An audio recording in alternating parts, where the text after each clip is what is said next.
it's easier to support a child than to fix an adult.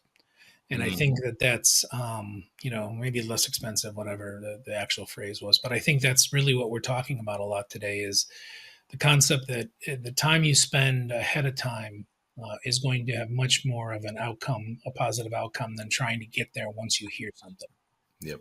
Um, so, Melissa, from your perspective, again, you've got those folks who are like, I don't get it. I don't get where this is my problem as a school district, because that's where you all in the law enforcement or in the mental health field need to take this on.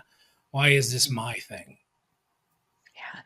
Well, my first phrase is punishment alone does not change behavior.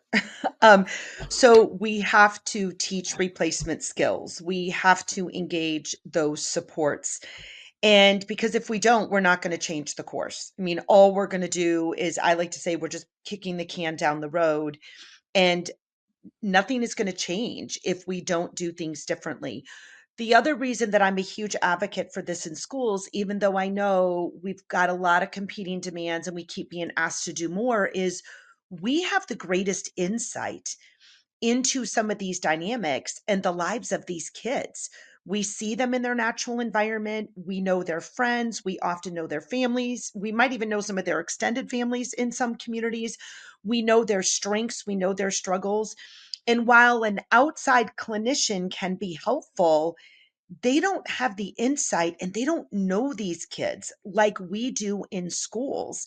And we often tend to be the individuals that, if we're really focusing on relationships, they're going to trust the most because we're in their lives every day. So a good threat assessment, again, is really about building those relationships with them and their parents or their primary caregivers.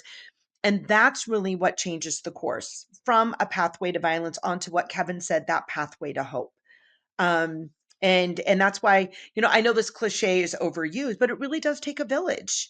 And when we're all willing to be engaged and work together, we can be very successful in helping these individuals. And we've all worked many cases where the process has worked.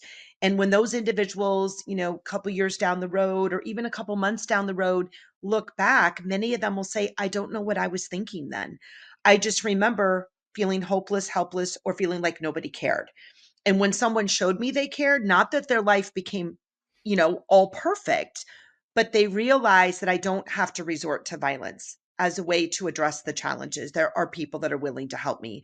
And that's really what this process is all about.